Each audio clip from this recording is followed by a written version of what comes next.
हो रहा है, that is called the exocrine. Example आप देख सकते हैं, salivary gland, liver etcetera.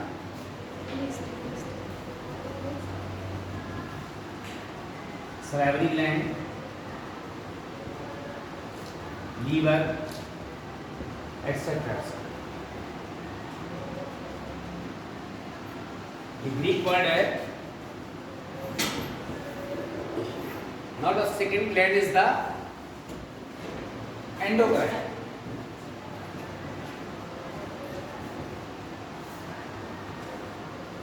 This is the main gland, इसी को हमें स्टडी करना है आज। एंडो मीन्स आपको पता है, endo means inside. The gland which release their secretion without any duct and diffuse out into the tissue fluid. अपने सिक्रीशन को जो भी उसने बनाया हुआ है वो रिलीज कर रहा है via the diffusion into the tissue fluid. बाहर टिश्यू फ्लूइड होता है, तो आप देख रहे हैं without any duct they release their secretion directly by the diffusion into the outside, this is called the endocrine. Example, thyroid gland, parathyroid, adrenal gland, pituitary gland, all the glands, and these are also called the ductless gland, also called the ductless gland, क्योंकि कोई duct नहीं है, अपने secretion को directly diffusion के through कहाँ release कर रहा है, बाहर रिलीज कर रहा है फॉर्मेशन पार्ट से। एग्जाम्पल आपको पता है, thyroid, parathyroid, adrenal, pituitary etcetera etcetera. Now third category is called the mixed gland.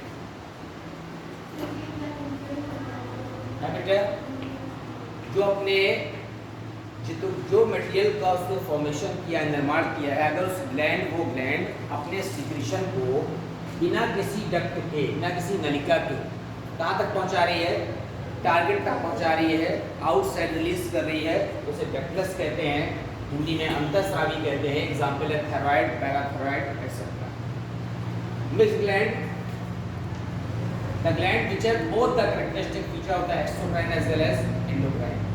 दोनों पार्ट होने चाहिए, तो दोनों पार्ट जब होंगे तो इसमें एग्जाम्पल पेनक्रियाज है। आप देखते हैं the most of the part of the pancreas is exocrine that release the pancreatic juice.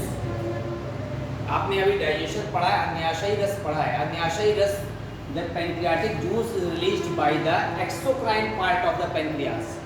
तो approx 98% part is the exocrine in the case of the pancreas and approx 1 to 2% is the endocrine. तो जो endocrine part है वो 1 to 2% है इसमें pancreas में, और जो 1 to 2% पार्ट एंडोक्राइन है that release the insulin as well as glucagon hormone by the alpha and beta cells of the islets of Langerhans। आपको पता है ये जो एंडोक्राइन पार्ट है पेनक्रियाज में, उसकी जो सेल्स होती है ग्रुप्स में होती है, they are called the islets of Langerhans। They contains the 4 type of cells, alpha, beta, gamma and delta. तो हमें यहाँ पर केवल अल्फा और बीटा का फॉर्मेशन पढ़ना है। Alpha secret the insulin hormone, beta secret the glucagon hormone. अभी डिटेल में पढ़ेंगे पेनक्रियाज के बाद में। तो exocrine which only release their secretion via any duct, endocrine which do not secrete the liquid via any duct, it means it is the ductless and release their secretion via the diffusion into the tissue fluid, and which gland which have both the characteristic feature या both the parts of the exocrine as well as endocrine। इसमें example क्या है, pancreas. अब हमने सबसे पहले gland पढ़ लिया, any cell, tissue, organ which secrete anything is called the gland। Gland में हमें कौन सा पार्ट पढ़ना है, एंडोक्राइन पार्ट पढ़ना है, क्योंकि हम एंडोक्राइन सिस्टम पढ़ रहे हैं। तो ये endocrine system is the slow messaging system in the human beings. अब नर्वस सिस्टम आप देखें तो एनिमल और प्लांट्स दोनों में डिफरेंशिएशन है, get not found in to the plants, only found the animals, but the endocrine system, endocrine part is present both in the plants as well as animals. तो यहाँ पर हम ह्यूमन बीइंग्स में endocrine part पढ़ रहे हैं, तो mainly endocrine glands पर। तो सबसे पहले जो वर्ड इंटरनल सिक्रीशन वर्ड दिया, the word internal secretion is given by the Claude Bernard.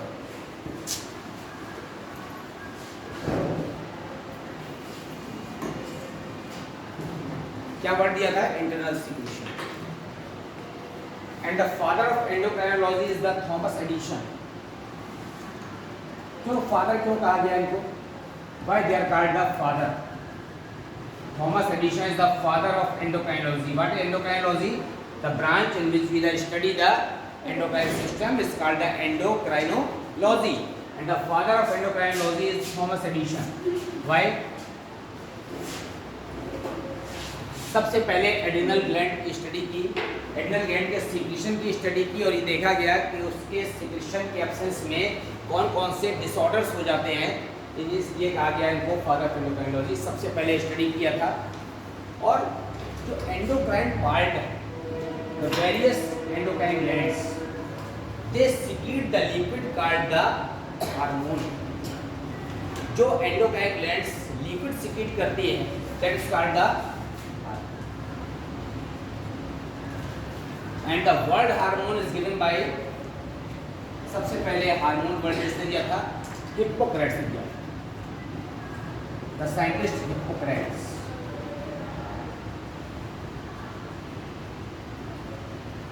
They use the word hormone for the internal secretion by the endocrine glands. तो endocrine glands से जो भी secretion हुआ that is called the hormone, word used by the Hippocrates. और जिसने ज़्यादा study की, thorough study किया हार्मोन की, किसने की थी? बेलिस और स्टर्लिंग एक साइंटिस्ट हुए। सबसे पहले सीक्रेट हार्मोन उन्होंने डिस्कवर किया, तो बेलिस एंड स्टर्लिंग साइंटिस्ट हैं। The thorough study of the hormonal system as well as endocrine system as well as hormone, तो बेलिस और स्टर्लिंग ने थॉरो स्टडी किया हार्मोन की। अब हम आते हैं इसमें what do mean by hormone. देख रहे हैं आप कौन कौन से साइंटिस्ट यहाँ पर इन्वॉल्व हैं? Claude Bernard, Thomas Edison, Hippocrates, Bayliss and Starling. एक ने वर्ड हार्मोन दिया था, एक ने हार्मोन को डिफाइन किया था और सीक्रेटेड खोजा था सबसे पहले। इंटरनल सिक्रीशन वर्ड सबसे पहले क्लॉड बर्नार्ड ने दिया था। थॉमस एडिसन ने स्टडी की थी ग्लैंड्स की, इसलिए इनको कहा गया फादर ऑफ एंडोक्राइनोलॉजी। अधूरा लिखा हुआ है, लेकिन कितना होता है एंडोक्राइनोलॉजी में लिखा हुआ है। अब आते हैं बेसिक पार्ट में hormone. What do mean by hormone?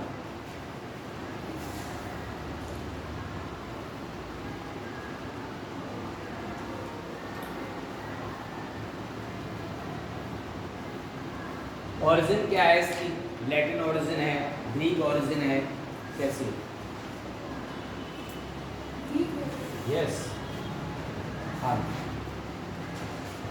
Hormone एक ग्रीक ओरिजिन वर्ड है और ग्रीक ओरिजिन में जो hormone which is derived from the word hormaein, it means to secrete, किसी चीज को सीक्रेट करना। ठीक है, क्या कहलाता है? हार्मोन, जो हमने वर्ड यूज किया। How you can define the hormone?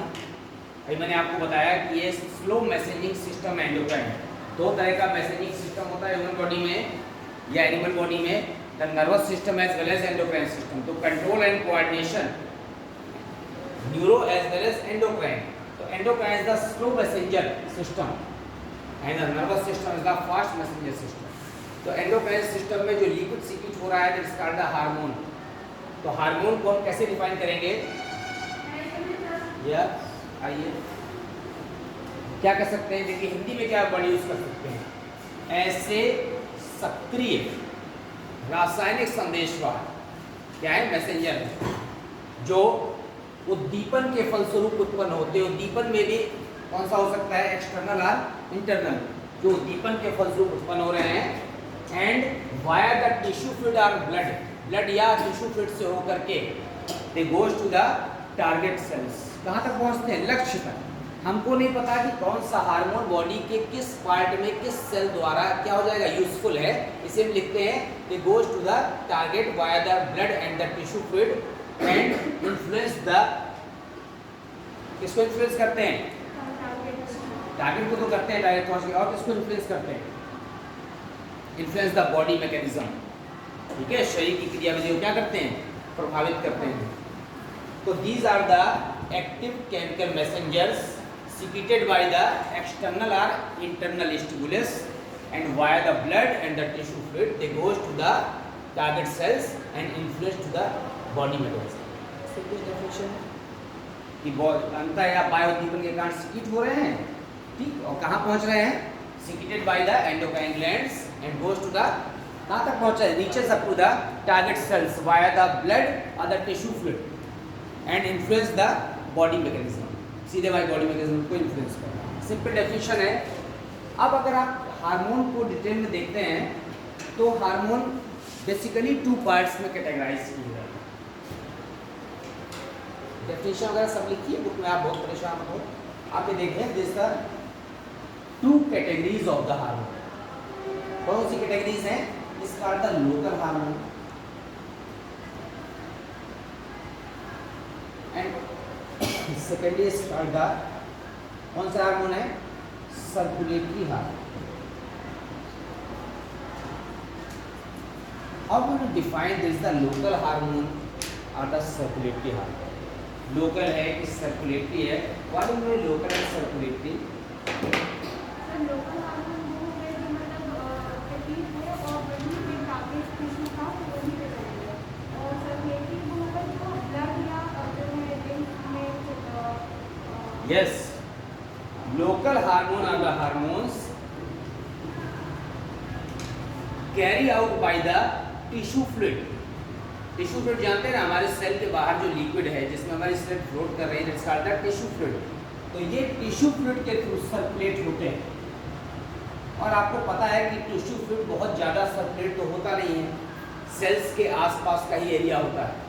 तो ये जो लोकल हार्मोन्स है they influence the mechanism of the nearby sales.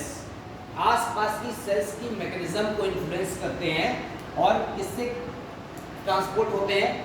Tissue fluid से होते हैं। अब इसमें 2 कैटेगरीज हैं, पैराक्राइन और ऑटोक्राइन।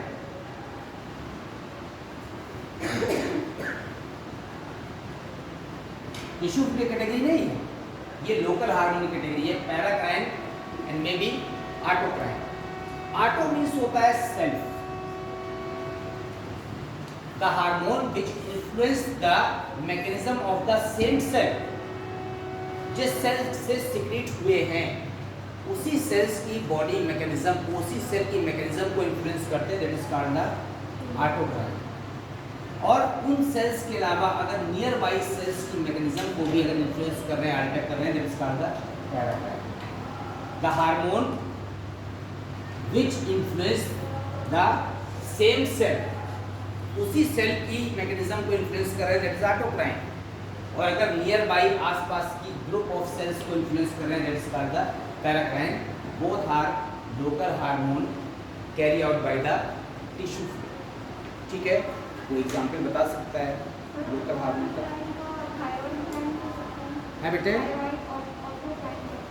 नहीं, वो ऑटो इम्यून डिसीज में आप पहुंच गए।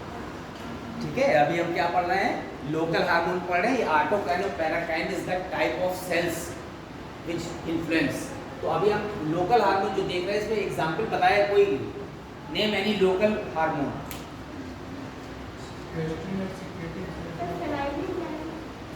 सलाइवरी ग्लैंड वो हार्मोन सिक्रीशन नहीं करती है, वो डाइजेस्टिव जूस सिक्रीट करती है, सलाइवरी जूस करती है। गैस्ट्रिक सिक्रीटिन, और बहुत इंपॉर्टेंट है, नर्वस सिस्टम में आपने पढ़ा हुआ है। हाइपोथैलेमस तो बेटा ब्रेन का एक पार्ट है, वो कनेक्टिंग लिंक है न्यूरो एंडोक्राइन सिस्टम का, बट नॉट ए जो है gland, not the hormone. Neurons में मैसेज कन्वे करते हैं बिटवीन द 2 न्यूरॉन्स। कौन सा हार्मोन है? एसिटिलकोलिन। ठीक है, acetylcholine hormone, it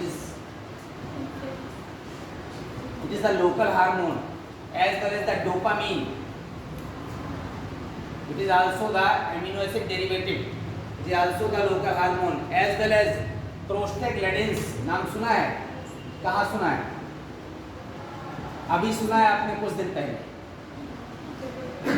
prostaglandins reproductive system में पढ़ा है।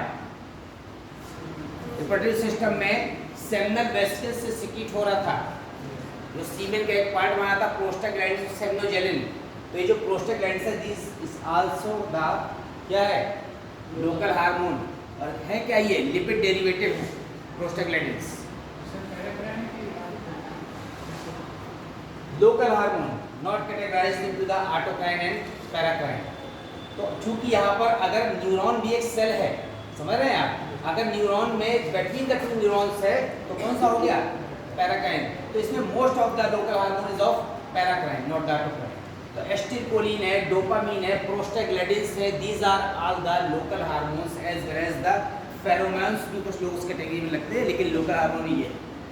एसिटिलकोलिन, डोपामीन, प्रोस्टाग्लैंडिन्स को जगह लिखा रहता है नॉरएपिनेफ्रिन या नॉरएड्रेनालिन, वो भी है, तो ये लोकल हार्मोन है, लेकिन बाद में नॉरएपिनेफ्रिन को किसमें कैटेगराइज कर दिया गया, सर्कुलेटरी हार्मोन कर दिया, क्योंकि वो ब्लड के थ्रू क्या होने लगे सेपरेट होने लगे। तो बिल्कुल क्लियर कट डिमार्केशन है लोकल एंड कौन सा हार्मोन सर्कुलेटरी, जो ब्लड के थ्रू सर्कुलेट हो रहे हैं that is called the circulatory hormone. आपने मोस्ट जितने भी हार्मोन के नाम सुने हैं, मेन जो ग्लैंड्स हैं थायराइड, पैराथायराइड, इसके जो हार्मोन्स हैं सब क्या है सर्कुलेटरी, और ये लोकल हार्मोन्स हैं जो पर्टिकुलर प्लेस पर ही क्या करते हैं फंक्शन करते हैं। तो ऑटोकाइन पैराकाइन में डिफरेंशिएट किया गया, मोस्टली पैराकाइन है, आप नॉर्मली कर क्या लिखिए ज़्यादा local hormones prostaglandin, acetylcholine, dopamine etcetera. ठीक, अब हम आते हैं किसमें सर्कुलेटरी हार्मोन्स।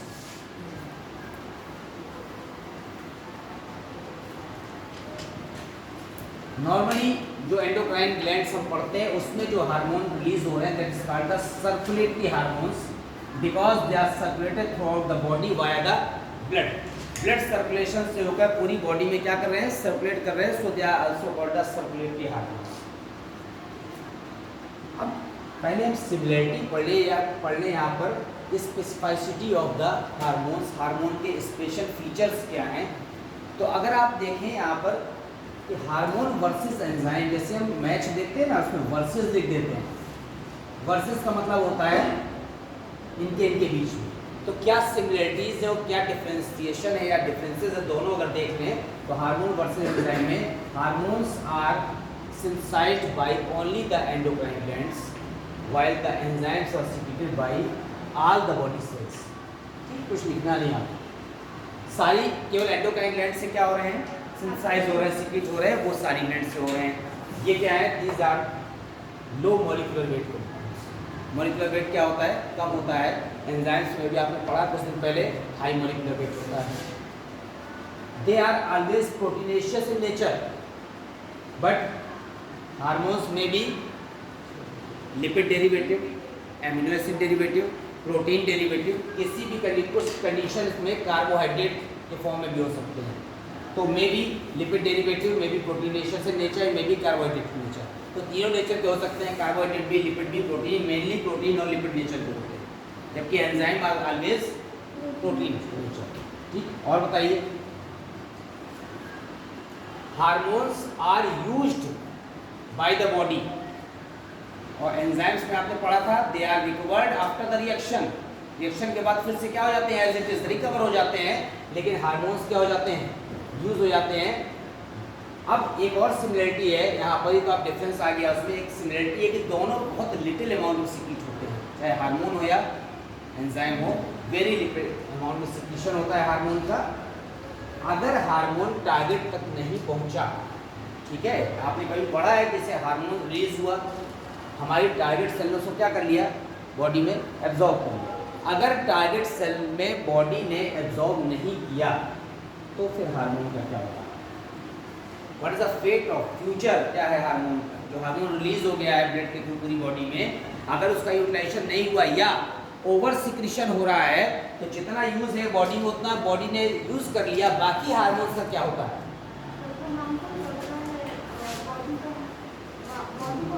जाते कहाँ है फिर ये hormone, they are damaged by the liver sales.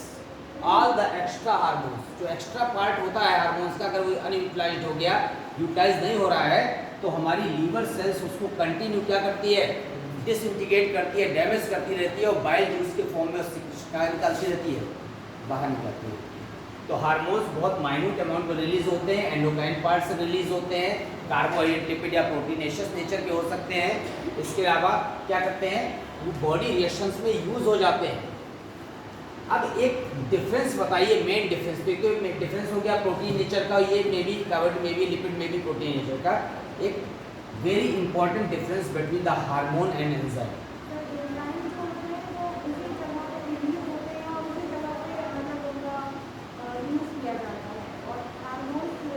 Hormones are used by the target cells in all over the body, separated by the blood. तो एक पार्ट से दूसरे पार्ट तक बॉडी में आसानी से सर्कुलेट कर जाते हैं, पहुंच जाते हैं। और कोई डिफरेंस, ये बॉडी रिएक्शंस में यूज नहीं होते, रिकवर हो जाते हैं, ये यूज हो जाते हैं। और कोई डिफरेंस, एक टर्नओवर नंबर से बताया था। एंजाइम क्या करते हैं यहाँ पर, एक पर्टिकुलर रिएक्टेंट को ही क्या करते हैं, कैटालाइज करते हैं, अल्टर करते हैं।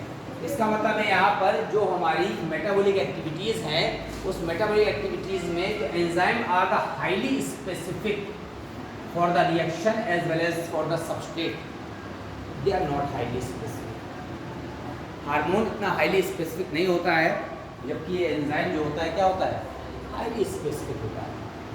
अब हमने हार्मोन की डेफिनेशन देख ली, हार्मोन एंजाइम में कुछ सिमिलरिटीज़ थी, कुछ डिफरेंसेस थे।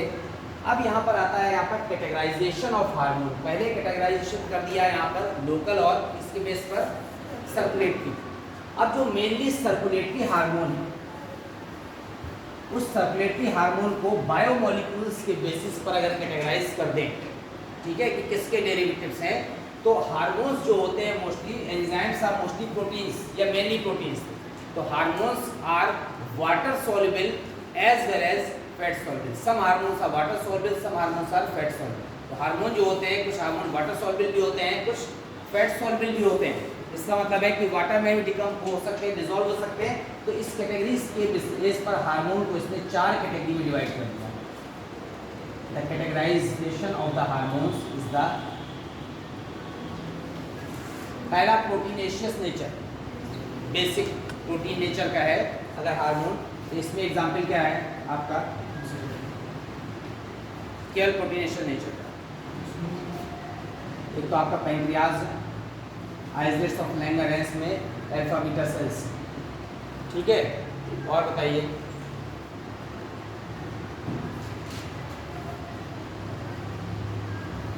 पैराथायरॉइड ग्लैंड है। और पहले मैं 4 कैटेगरी बना देता हूँ, फिर आप सोचिए। ये प्रोटीनेशियस नेचर है, ये स्टेरॉइड्स। स्टेरॉइड्स क्या होते हैं, लिपिड डेरिवेटिव्स होते हैं।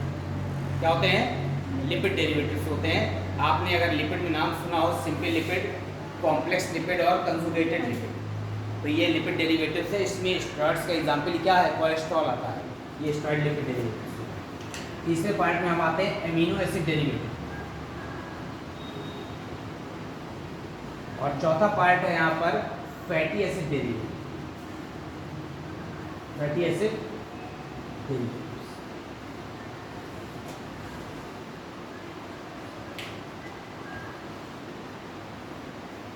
अब जो ये कैटेगरी बनी हुई है, आपको फिर इसमें एग्जाम्पल बताना है कौन कौन से हो सकते हैं।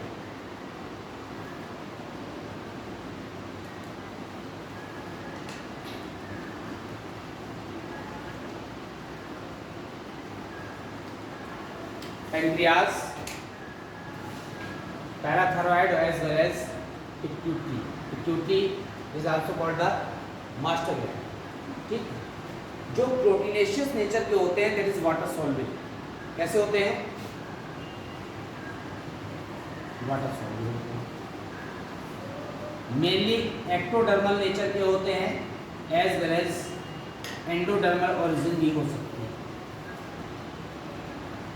ओरिजिन कैसी हो सकती है, एक्टोडर्मल या एंडोडर्मल, प्रोटीनेशियस नेचर।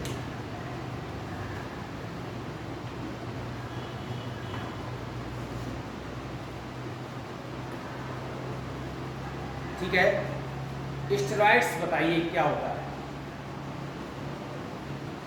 आपने सबने बायोमोलिक्यूल्स में लिपिड पढ़ा है, तो लिपिड में आपको बताना है स्टेरॉइड्स क्या है बेटा। हाँ, तो क्या इनका मिसयूज होता है? और ज़्यादा ये हाईली एनर्जेटिक होते हैं, इसीलिए जितने भी इस तरह के जिम्नास्टिक या फिजिकल एक्टिविटी के या पावर शो गेम होते हैं उसमें स्टेरॉइड्स का यूज़ किया जा सकता है। तो टेम्परेरी बहुत ज़्यादा एनर्जी प्रोडक्शन होता है। जब बहुत ज़्यादा एनर्जी प्रोडक्शन होगा तो थोड़े समय के लिए आपका जो विगर है, वो पावर है, क्या हो जाता है, बढ़ जाता है। इसीलिए इसके लिए डोपिंग टेस्ट किया जाता है। जब डोपिंग टेस्ट करते हैं तो उसमें पकड़ में आ जाता है कि आपने वास्तव में कोई ऐसा एनर्जेटिक मटेरियल थोड़ी देर के लिए लिया है क्या, तो उससे आपकी जो कैपेसिटी है बढ़ जाती है। मान लिया 100 मीटर रन है, ठीक है, तो उसमें जो इमरजेंसी के समय जो एक्स्ट्रा एनर्जी आपको मिलेगी वो स्टेरॉइड से मिल सकती है। उसी में आपका कोलेस्ट्रॉल भी आता है, इसमें अलग बहुत तरह के सब्सटेंस आते हैं। तो ये जो स्टेरॉइड्स होते हैं, ये जो लिपिड डेरिवेटिव्स होते हैं, तो आपको पता है लिपिड डेरिवेटिव होंगे तो कैसे हो जाएंगे, फैट्स होंगे। अब आपको कोई ऐसा हार्मोन बताना है जो फैट सॉल्युबल हो, या कोई ग्लैंड बतानी है, या कोई ग्लैंड का पार्ट बताना है जो fat soluble.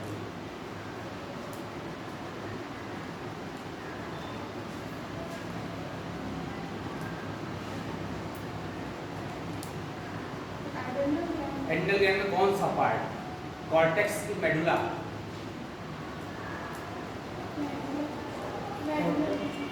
Cortex part, adrenal cortex. हम आते हैं थर्ड पार्ट में, कौन सा? एमिनो एसिड डेरिवेटिव्स, जो एमिनो एसिड से बने हुए हैं। इसके अलावा अभी आप जो पढ़ रहे थे वो किसका बना हुआ था? वो प्रोटीन नेचर का था। अब आपको बता सकता है कि स्पेशली प्रोटीन नेचर और अमीनो एसिड डेरिवेटिव में क्या अंतर है, आपको बताना है। प्रोटीन नेचर और अमीनो एसिड डेरिवेटिव में ये अंतर बताइए।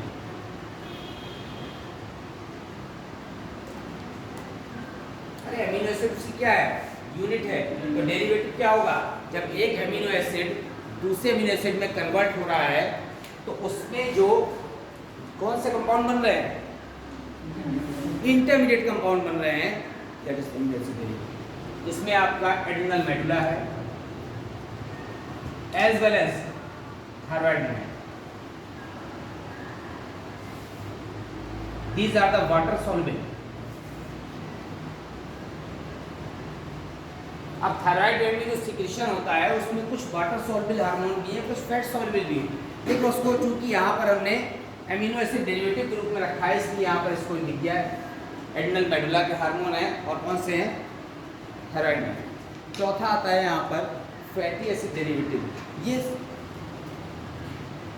लोकल हार्मोन जो अभी हमने कैटेगराइज किया, इसका मतलब है जो सर्कुलेटरी हार्मोन 3 कैटेगरी के, और चौथा क्या है? लोकल हार्मोन हो गया। लोकल हार्मोन अभी आपको लिखा चुके हैं, कौन कौन से थे? एसिटिल्कोलिन था, डोपामीन था, ठीक है, वो सब थे। अब proteinaceous nature, steroid nature, amino acid nature, fatty acid nature. अब हम पढ़ते हैं इसमें मैकेनिज्म ऑफ हार्मोन एक्शन, है ना। वो तो हम ग्लैंड पढ़ेंगे ही, कौन सी ग्लैंड है, उसमें कौन कौन सा सिक्रीशन हो रहा है, उसका फंक्शन क्या है। तो जो हार्मोन के डिसबैलेंस होने से जो डिसऑर्डर उत्पन्न होते हैं उसे क्या कहते हैं? By the imbalance of the hormone secretion, the disorder are produced, the disease are produced, which are called the, कौन सी डिसीज कहलाती है बताइए? हार्मोन की कमी हो गई या हार्मोन की अधिकता हो गई, उससे जो डिसीज हो रही हैं, तो डिसीज को क्या कहते हैं? किसी पर्टिकुलर डिसीज का नाम नहीं बताना, कौन सी कैटेगरी है डिसीज। जैसे एक होती है इन्फेक्शन डिसीज, संक्रामक रोग, एक होता है नॉन इन्फेक्शन डिसीज, असंक्रामक रोग, उस तरह से बताना है। विटामिन की डेफिशिएंसी से डिसीज होती है उसे अपूर्णता रोग कहते हैं। क्या कहते हैं? अपूर्णता रोग कहते हैं। इसको क्या कहते हैं? फंक्शनल डिसीजेज हैं। क्या है? फंक्शनल डिसीजेज, क्रियात्मक रोग हैं। अब हम पढ़ते हैं मैकेनिज्म, अभी इस चीज बाद मिलेंगे। Mechanism of hormone action, hormone कैसे वर्क करते हैं।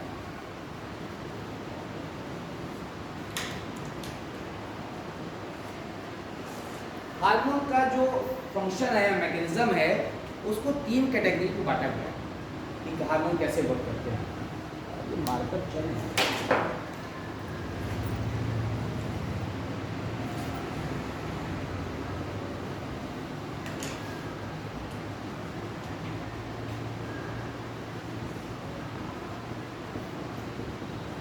मैकेनिज्म ऑफ हार्मोन एक्शन, जो वीडियो बन रहा है इसमें क्लियर दिखता भी नहीं होगा। तीन तरह से हार्मोन वर्क करते हैं। एक करते हैं by alteration in permeability of cell membrane. अगर सेल मेम्ब्रेन की परमिएबिलिटी को क्या करते हैं, चेंज कर दिया जाए। आपने परमिएबिलिटी चेंज का सबसे एग्जैक्ट एग्जांपल देखा था किसमें, नेफ्रॉन में। आपने देखा था नेफ्रॉन में द प्रॉक्सिमल कन्वर्टेड ट्यूबुल में, डिसेंडिंग लोब में, असेंडिंग लूप में या असेंडिंग आर्म में, और उसके बाद डिस्टल कन्वर्टेड ट्यूबुल में किस तरह से परमिएबिलिटी चेंज हो रही थी, किसके लिए, एनाइंस या कैटायंस के लिए, वाटर के लिए। तो उस तरह से लगातार लिक्विड आइसोटोनिक से हाइपोटोनिक, हाइपोटोनिक से हाइपोटोनिक जो कंटिन्यू चेंज हो रहा था वो क्या था, परमिएबिलिटी का। अब आपने ये जो रेजिन है, सूखा हुआ अंगूर है, इसको अगर हाइपोटोनिक सॉल्यूशन में रखा हुआ है तो कुछ समय बाद ये टर्जेड हो जाएगा, डीप्लाज्मोलाइज्ड हो जाएगा, मतलब स्वेल कर जाएगा, फूल जाएगा, इसे टर्जेड कंडीशन कहते हैं।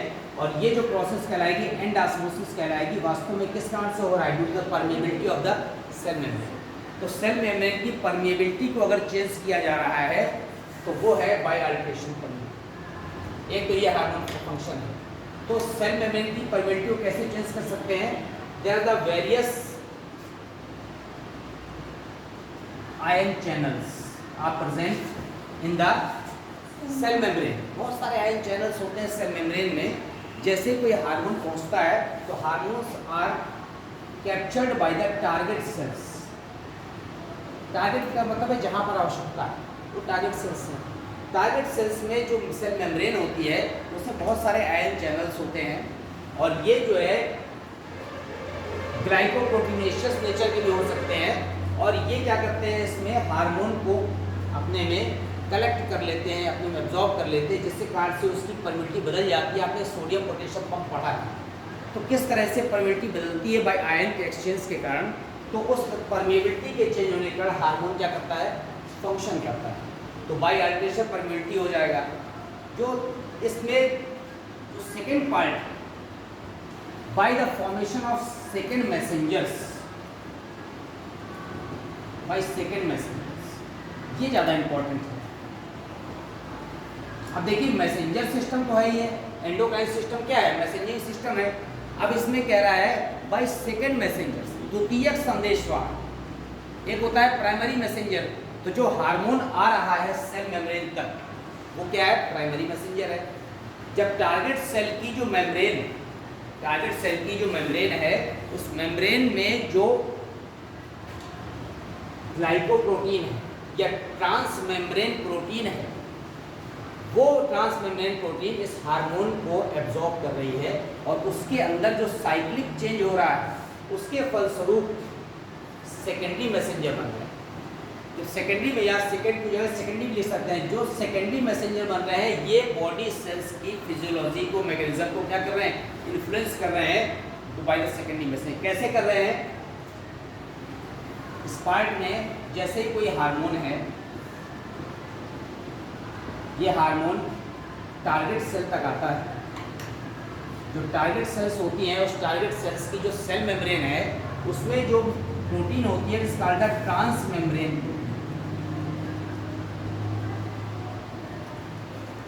जो ट्रांस मेम्ब्रेन प्रोटीन है इसको अटैच कर लेती है, किसको, हार्मोन को अटैच कर लेती है। हार्मोन को अटैच करते ही ये जो ट्रांस मेम्ब्रेन प्रोटीन है ये मैसेज कहाँ पहुँचाती है, G protein present in the cell.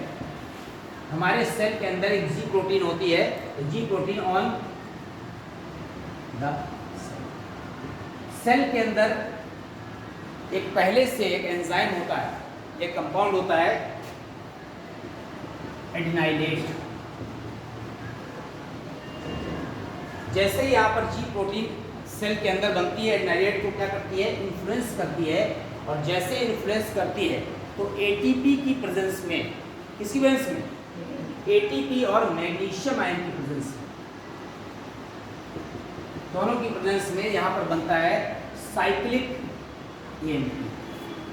This act as the secondary messenger cyclic adenosine monophosphate, cyclic GMP बन सकता है, cyclic guanosine monophosphate, calcium ion भी बन सकते हैं, इसके अलावा आईटीपी भी बन सकता है। ये सब क्या है? सेकेंडरी मैसेंजर्स है। और ये सेकेंडरी मैसेंजर्स कहाँ बन रहे हैं? सेल के अंदर बन रहे हैं। जो सेल के अंदर सेकेंडरी मैसेंजर बन रहे हैं ये हमारी बॉडी मैकेनिज्म को या सेल की मैकेनिज्म को इन्फ्लुएंस कर रहे हैं। So they are called the secondary messenger. Primary messenger यहाँ पर कौन है? हार्मोन है। और सेकेंडरी मैसेंजर्स ये जो कंपाउंड बन रहे हैं। तो इस तरह से जो चेंज हो रहा है that is called the secondary messenger. तो पहला प्रोसेस तो बाय इंटरेस्ट ऑफ परमिटिविटी, दूसरा हो गया बाय द सेकेंडरी मैसेंजर्स। तो जितने भी हमारे वाटर सॉल्युबल, समझ रहे हैं कौन से वाटर सॉल्युबल जितने भी वो हार्मोन है वो इस तरह से इंटर करेंगे। अब रह गया हार्मोन कौन सा? Fat soluble. ठीक है, तो फैट सॉल्युबल क्या होते हैं? हमारे जो सेल मेम्ब्रेन होती है, सेल मेम्ब्रेन में आपको पता है लिपोप्रोटीनेशियस नेचर होता है। कैसा होता है? लिपोप्रोटीनेशियस नेचर।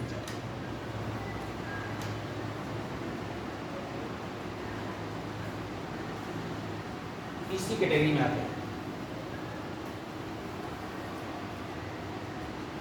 Influence the gene.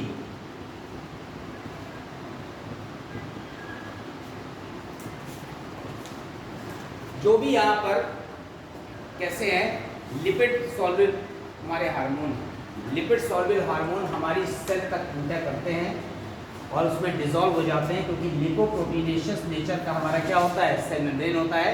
और साइटोप्लाज्म में क्या करते हैं? इंटर कर जाते हैं। और साइटोप्लाज्म में इंटर करके वो न्यूक्लियर मटेरियल को या क्रोमोसोम को इन्फ्लुएंस करते हैं, जिसके कारण से हमारा जीन इन्फ्लुएंस हो जाता है। तो जब जीन इन्फ्लुएंस हो जाते हैं तो पूरी मैकेनिज्म को क्या कर देते हैं? ये चेंज कर देते हैं। उसके आगे प्रोसेस आपको पता है ट्रांसक्रिप्शन होता है, ट्रांसलेशन होता है, फिर क्या होता है?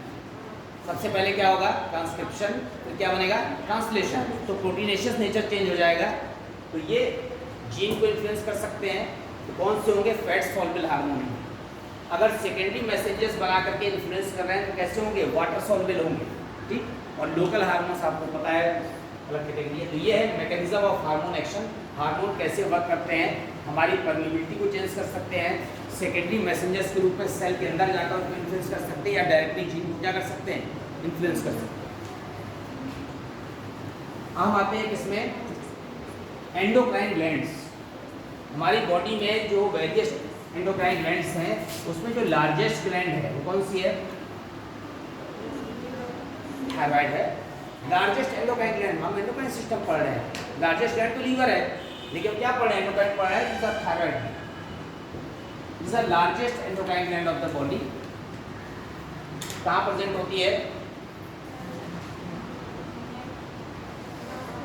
नेक पार्ट में होती है। ठीक है, नेक पार्ट में जो हमारी क्रिक्वाइड कॉर्टलेज है या लैरिंक्स या साउंड बॉक्स है उसके वेंट्रल साइड में पाई जाती है। और एक वर्ड यूज होता है, it is homologous to the endostyle of lower vertebrates. जहाँ से हमारी टंग निकली हुई है, जहाँ से टंग निकली हुई है उस वाले पार्ट को प्रिमिटिव ऑर्गेनिज्म में एंडोस्टाइल कहते हैं। तो it is analogous homologous to the endostyle. उसके क्या होती है? ये समजात होती है। जैसे उसकी उत्पत्ति हुई है एंडोस्टाइल की, उसी तरह से यहाँ पर थायराइड ग्लैंड की ओरिजिन हुई है। नेक के क्रिक्वाइड पार्ट में पाई जाती है, साउंड बॉक्स या लैरिंक्स के पास। अब हमारी जो थायराइड ग्लैंड है आपने देखा है लार्जेस्ट ग्लैंड है, अप्रॉक्स ऐसा स्ट्रक्चर बनाते हैं।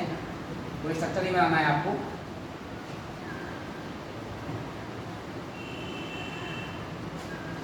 बाइलोब्ड है। ठीक। और ये जो बाइलोब्ड है, these are the various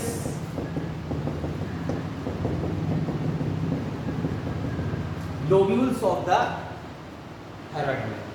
पहले लोब होता है, लोब के अंदर क्या होता है?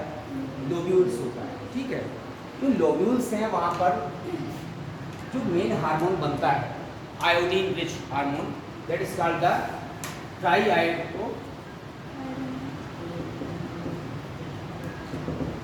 थायरॉक्सिन और टेट्राहाइड्रोथायरॉक्सिन, हम लोग दोनों को हटा करके सिंपली क्या कह देते हैं, कौन सा hormone, thyroxine hormone is the iodine rich hormone as well as some follicular cells are also present, they secrete the iodine less hormone called the calcitonin. तो आप देख रहे हैं यहाँ पर there are two types of hormone, the iodized hormone called the thyroxine as well as uniodized hormone called the calcitonin. अब thyroxine आप सबको पता है क्या फंक्शन है थायरॉक्सिन का, what is the function of thyroxine hormone in our body? एक word आपने सुना होगा बीएमआर, बीमार नहीं, बीएमआर माने बेसल मेटाबॉलिक रेट। हमारी बॉडी की जो एक्टिविटीज हैं या जो मेटाबॉलिक एक्टिविटी है उसको मेंटेन करने का एक निश्चित लेवल पर मेटाबॉलिक रेट को बनाए रखने का कार्य बीएमआर कहलाता है। ये बीएमआर को क्या करता है, मेंटेन करता है हमारा thyroxine hormone as well as essential for metamorphosis. Metamorphosis नाम सुना है, हिंदी में सुना होगा, कायांतरण कहते हैं। कायांतरण का मतलब होता है the conversion of the larva into the adult. तो it is metamorphosis, there are two types of metamorphosis, incomplete as well as complete. Incomplete metamorphosis के लिए वर्ड यूज होता है पारोमेटाबॉलिक मेटामॉर्फोसिस, पारोमेटाबॉलिक मेटामॉर्फोसिस, अपूर्ण कायांतरण, अपूर्ण कायांतरण इनकम्प्लीट, ठीक है। और एक होता है कंप्लीट मेटामॉर्फोसिस, पूर्ण कायांतरण, उसे कहते हैं होलो मेटाबॉलिक मेटामॉर्फोसिस। तो ये अपूर्ण और पूर्ण क्या है, सबसे पहले तो मैंने आपको बता दिया कायांतरण is the conversion of the tadpole या larva into the adult is called the metamorphosis. Now there are two types of metamorphosis, parometabolic is incomplete as well as holometabolic is complete. बताइए, कोई बताइए।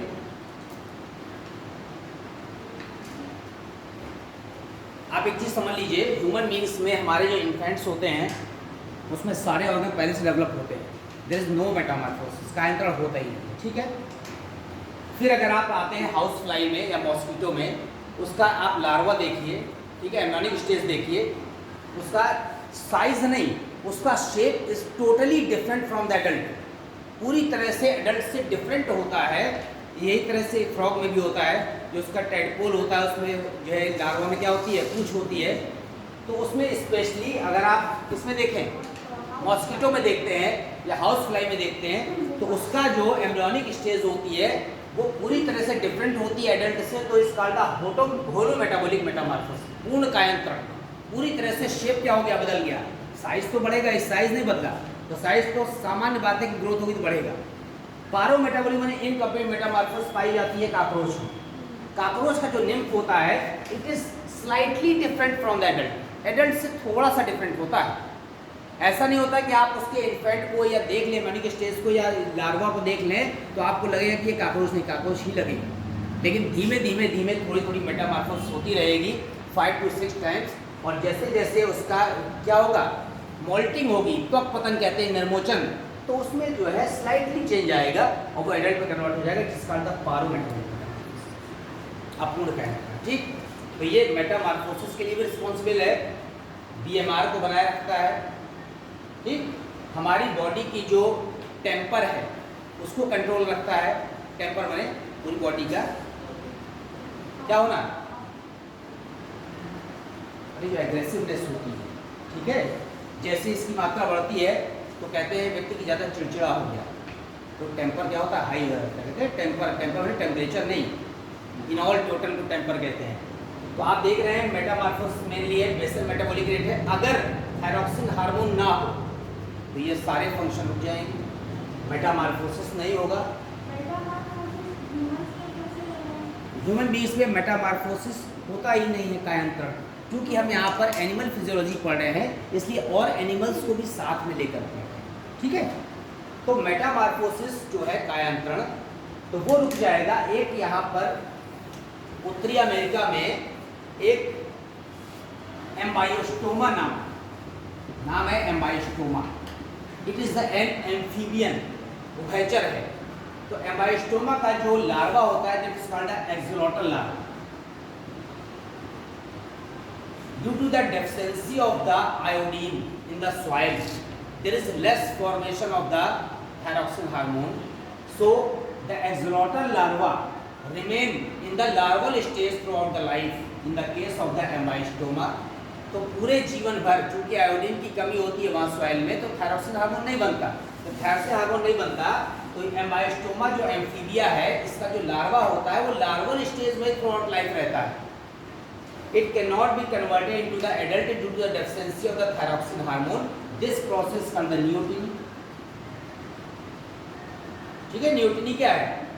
अगर कोई एम्फीबिया का या किसी individual का लार्वा आयोडीन की कमी के कारण या थायरॉक्सिन की कमी के कारण लार्वल स्टेज में थ्रू आउट लाइफ रहे और उसी स्टेज में रिप्रोडक्शन करने लगे, ठीक है, अपनी लाइफ पूरी कर ले, that is called the neoteny. The example is the axolotl larva of the Ambystoma amphibious. तो आप देख रहे हैं थायरॉक्सिन की कमी है, तो यहाँ पर एक्सोलॉटल लार्वा लार्वल स्टेज में थ्रू आउट लाइफ रह रहा है। तो ये क्या है, यहाँ पर इसकी डेफिशिएंसी हो गई। थायरॉक्सिन की डेफिशिएंसी हो जाती है तो आपको पता है कि मेटामॉर्फोसिस रुक जाएगा। एक क्लियर एग्जांपल ये है, बीएमआर बेसल मेटाबॉलिक रेट भी क्या हो जाता है, स्लो हो जाता है, हमारी बॉडी एक्टिविटीज़ भी स्लो हो जाती हैं। अब अगर यहाँ पर थायरॉक्सिन हार्मोन की जो डेफिशिएंसी है या एक्सेस है, अगर हम वो पढ़ते हैं तो बिल्कुल सिंपल सा वर्ड यूज़ करते हैं, उसे कहते हैं हाइपोथायरॉयडिज्म। अगर कहीं पर थायराइड की कमी हो रही है, थायराइड में थायरॉक्सिन की कमी माने थायराइड ग्लैंड का कम सिक्रीशन हो रहा है, there is the less secretion of thyroid, is called the hypothyroidism. जहाँ भी हाइपो वर्ड लगेगा there is the less secretion, जहाँ पर हाइपर वर्ड लगेगा वहाँ मोर एक्सेस। तो हाइपोथायरॉयडिज्म माने the less secretion of the thyroid gland. Mainly कौन सी ये हार्मोन है, थायरॉक्सिन है। जो थायरॉक्सिन का अगर लेस सिक्रीशन हो जाएगा the embryonics as well as childhood stage, अगर चाइल्ड स्टेज में बहुत लेस सिक्रीशन है, so it is called the कौन सी डिसीज